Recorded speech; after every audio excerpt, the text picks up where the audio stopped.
Welcome back to the channel, guys. This is Tristan with Lawson's Car Reviews, and today I have for you a 2018 Honda Accord Sport. Actually it's not Sport, it's the Honda Accord Touring. I reviewed the 1.5 liter Sport before, and now I'm reviewing the big boy, which is the 2 liter turbo engine. I mean, it's not really a big engine, but it's the big engine for the Accord. So without further ado, let's get to the review.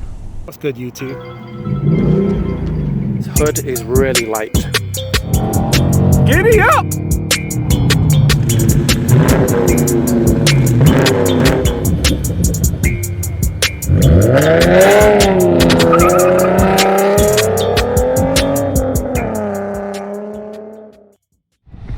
So starting off at the front of the car, I'm still loving the look at the front and loving this front grille. I think it looks aggressive, and as you see, you get these two hood lines that go up. They're very faint. It's kind of hard to see against this paint, but it does give the hood a little bit of a rise.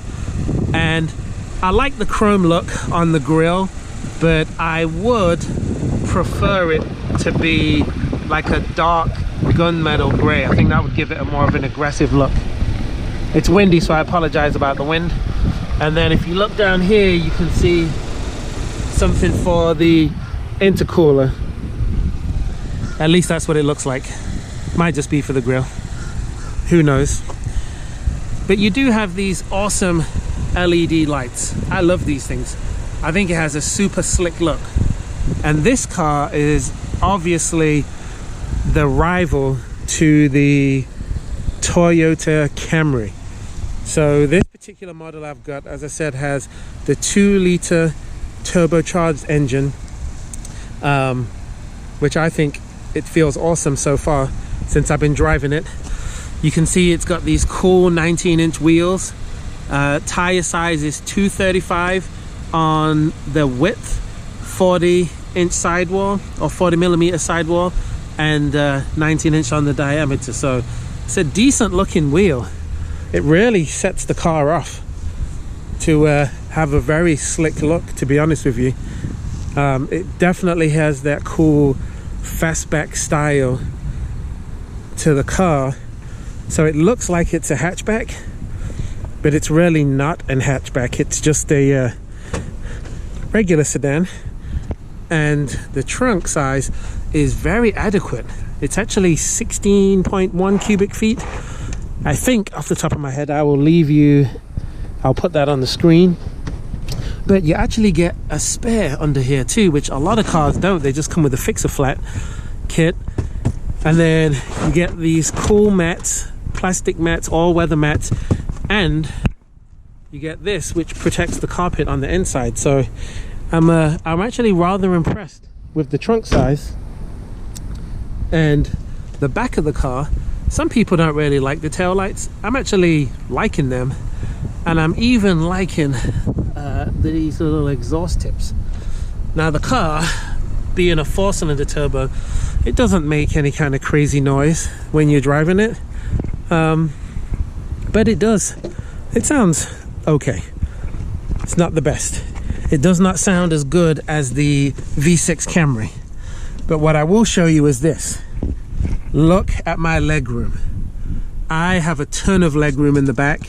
I mean, my seat is in my driving position. I'm 6'4", and I have a lot of legroom.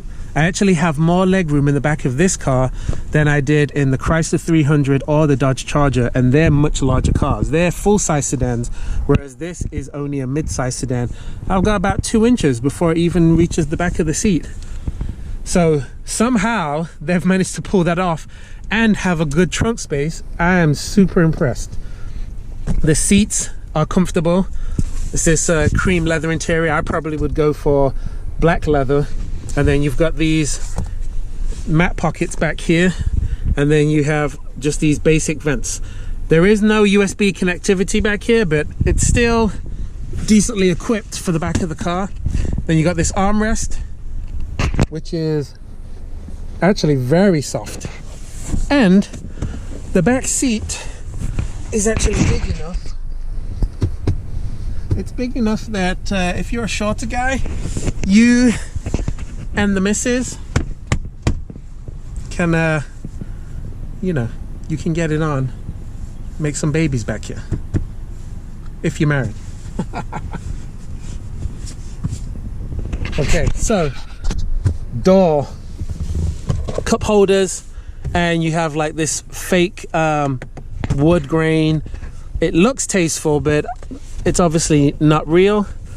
And this particular model does come with a sunroof, which I think is quite nice, but the rear seats are actually quite comfortable, so I can't complain about that. One of the key things for this car too, which this one has 56,000 miles on it, but look, gas mileage in the city is 22 and 32 on the highway, which is actually really reasonable for how fast this car is. So let me grab my phone so I can tell you some of the numbers on this particular vehicle. I will also say that this car has got a really comfortable seat. The first car I drove did not have the full leather, it just had leather on the side and then cloth in the middle. But this particular seat, I find it doesn't look the best. It doesn't look as good as those red leather seats that was in the Camry, but they are extremely comfortable. And Honda does an awesome job with their steering wheels. They look good, they feel good. So that's all I can say about that. And one of the key features to the interior of this car is it comes with a automatic transmission. I believe it's a 10-speed auto instead of the CVT. Could be wrong about that, but this is kind of hard, this armrest, but you do have a USB and a 12 volt in there, and it's a pretty deep pocket there. The cup holders are rather big. This stuff for a 2018 is very faded, so this is really cheap, crappy quality, I will say that. Sorry Honda fanboys, but it's true. These are rubbed off already, which this is for the automatic transmission. You've got an electric parking brake, and you have economy mode plus sport mode. If you look up here, this is in economy. When you change it to sport, you can see that the dash changes. Economy mode, sport mode. So I think that's quite a tasteful touch. You have more USB, another USB here, another 12 volt, and you have wireless charging down in this pocket. Glove compartment is a good size, no complaints about that. And even though this wood grain is kind of hard, I think that it looks good, and everything is a simple layout. And I'm also liking the infotainment system up here too. I'll put on the screen whether it's got Apple CarPlay, Android Auto, all of that stuff. I'm sure that you can option those in. But who likes playing with all of that? I like the driving of the car. Smartphone connection. Boop.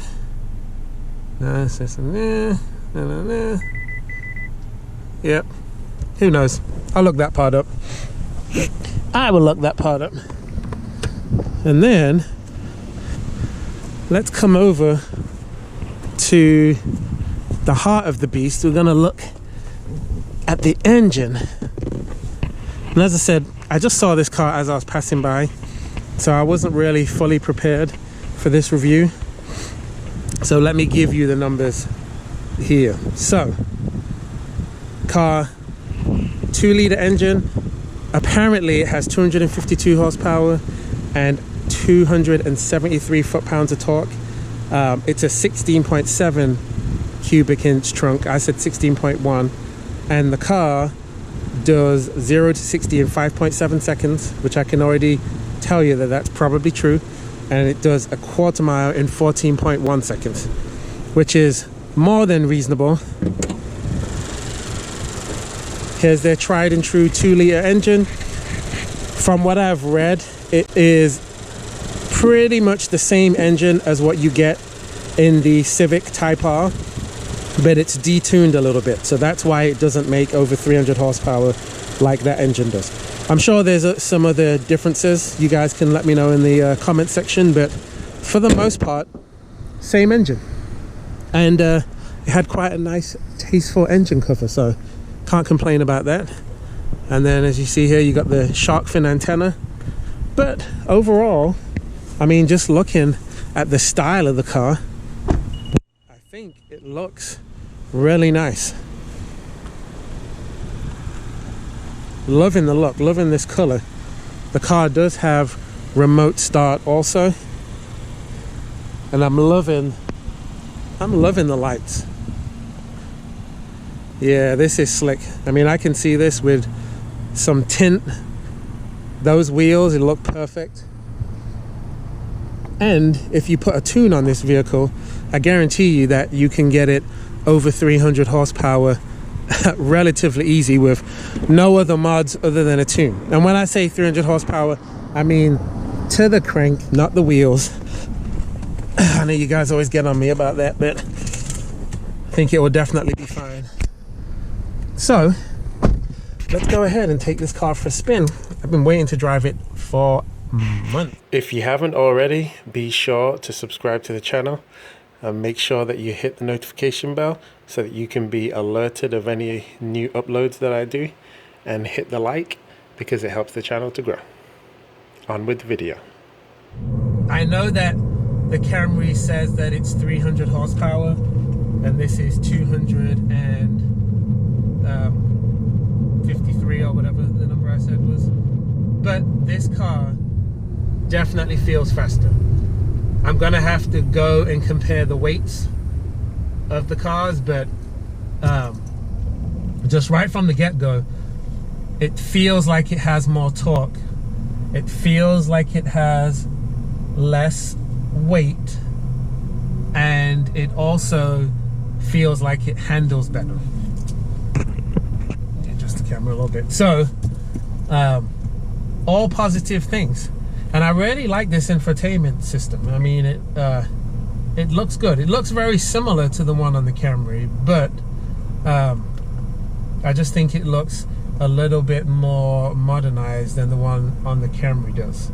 The suspension also feels a lot tighter, in my opinion, than what it feels on the Camry. And I feel like that's why it feels more sporty in the corners when you're making those turns. So here's the other thing. I have watched Throttle House, which is another car review channel, review this car against many other cars. They've reviewed it against the Volkswagen Jetta GLI. They've reviewed it against the Mazda 6. They reviewed it against the Toyota Camry. They've reviewed it against a Civic Type R.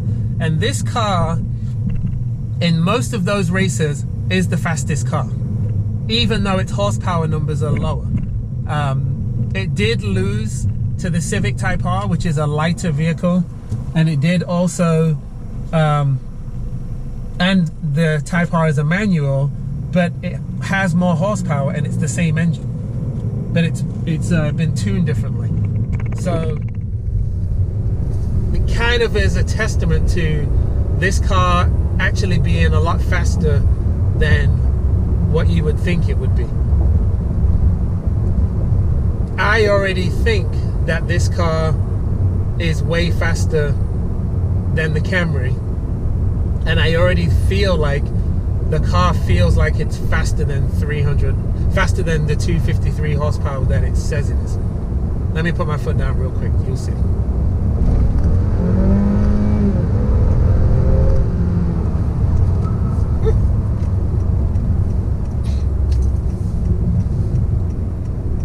Oh yes, turning onto the highway right now.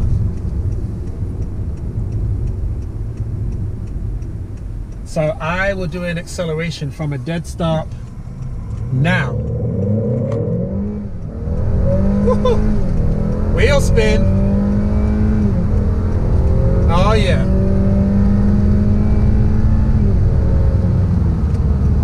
Yep.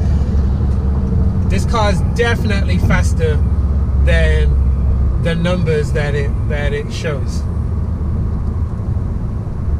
The steering, I wish that it was a little bit more weighted. I think that would be better in sport mode, or I wonder if you can change it. Sometimes on cars there's controls to be able to change the steering feel. There might be on this, but I haven't found it yet. So as you see, this car also has a heads-up display, which is very clear. I really like that. It's a good feature. I didn't even realize that these cars came with a head-up display, so I think that that's quite a nice touch. And just the way the car is laid out in general, it's nothing crazy, nothing to go nuts about, and it's basic. And I kind of wish that this center console was not such cheap plastic, because it is a high touch area. You are going to touch these all the time, and the fact that these have worn off and the car is only 2-3 years old, that's kind of disappointing. I wish that hadn't happened already, but that aside, I like the look of it. So that's cool, and I like that you can cover up that area with the little little spring-loaded cover plate there. But yeah, these controls, nice and basic. As I said, that's for your heated seats, that's for your cooled seats. 3 different settings for both, which is always a nice touch. Let's get on the loud pedal a little bit. You do get a little bit of torque steer. You do get some torque steer when you put your foot down, but it's really not too bad. I feel like Honda does a good job at managing torque steer in their front wheel drive cars. So let me get on it. 1, 2, 3. There you go. Woo! This car pulls nice. I'm really impressed. So I think I like the look of this car a little bit more than the Camry because of its not fastback design, but sportback design. I think that makes me like it a little bit more. It's a little bit more slick looking, but I do think that the Camry overall has a nicer interior. But if I had to pick between this and the Camry, I think I would actually pick this. The handling in this car is better. The steering is better. It's a faster car. It's a 4-cylinder turbo, which means if you want to make it faster, all you need to do is tune it, whereas it's going to be harder to make the Camry faster. I really like the steering wheel. The thickness feels good. It's got great 10 and 2 notches. But yeah, I think overall this car feels much peppier than its Toyota counterpart. So there's something to be said about that.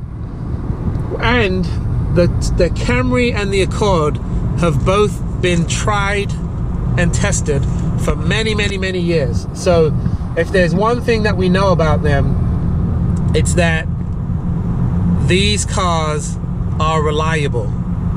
These cars, we know that they are gonna last. So reliability in a car that they've been making for years and years and years and years. I can't even tell you the first Accord that they made, but my brother used to drive an Accord over 20 years ago, an Accord Sport, and it was a very nice one until someone totaled it. But I mean, that was a reliable car back in the day as well. So This is probably a safer bet than, say, even the Kia K5, which is another rival for this car. And the reason why I say it's probably a safer bet is the jury is still out on how long a Kia is gonna last and give good quality performance versus this car, because this car and the Camry are both tried and tested, tried and true. So, but the way that this drives, I'm actually really impressed with it. It's nicely surprised me. I did not think that it was going to be as fast as it feels, and I did not feel like their back seats were going to be so big. I mean, it's actually a very spacious car in the back and in the front. I mean, look at I'm 6'4". My leg is all the way stretched out straight, all the way straight. And even my leg that goes to the gas pedal has got more than enough room, which there's really something to be said about a car that has this much room in the back and this much room in the front and still manages to give you close to 17 cubic feet as far as trunk space. Most cars don't do that. The Charger doesn't give you as much leg room. The Chrysler 300 does not give you as much leg room. And even if you disagree with that, I've driven all of them and I've sat in all of them in my own seating position. So I always put the car in my seating position and then sit behind myself to see how much leg room I'm gonna have.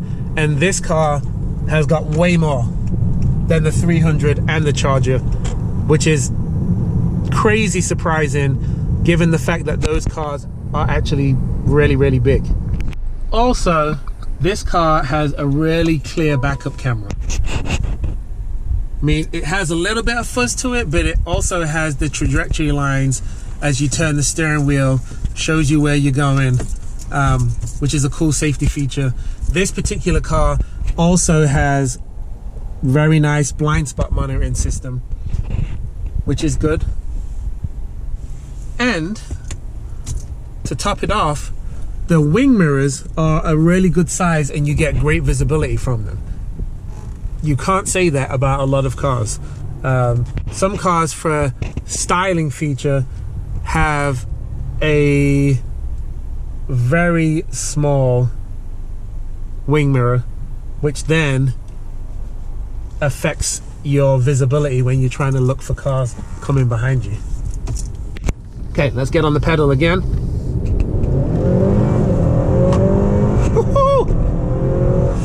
This car has power, man. This car has power. The problem is actually not how much power it makes. The problem is being able to get the power to the ground because of traction. And even then, even though it's chlorine for traction, it still does a good job of getting the traction to the ground. What would be nice, what I really, really, really would like to see in some of the new 2-liter Accords coming up is make an all-wheel drive version. Make an all-wheel drive version, and this car will be, it'll be like a cheap Audi that you can buy. I mean, you'll have traction, you can drive it in all kinds of weather. I think an all-wheel drive version will be perfect. So if you are into Toyotas, the Toyota Camry is definitely still a good choice to pick for a car that you want to have as a family daily car. Gets good gas mileage. If you want to get the bigger engine, it's reasonably quick. But this car, in my opinion, is just a little bit better. It looks a little bit better on the exterior. It's a little bit faster. It drives a little bit more sporty. The interior quality is not as good as the as the Toyota. So, but other than that, I'm really impressed with this car. This one would be my pick if I wanted a mid-size sedan. I mean, it would be hard to pick the Toyota over this for me. The Maxima, probably faster than this, probably looks just as good, but I feel like the Maxima's interior is nicer than this one. So it's gonna be tough if you're in the market for some of these mid-size sedans, but you should definitely put this one on your shortlist. So I'm gonna put my Lawson score up on the screen right now. Don't forget to comment and don't forget to like the video and subscribe. Helps my channel to grow, and I'm gonna keep trying to bring you cars that I like to drive and cars that you guys might want to see or might be thinking about buying. Have a good one.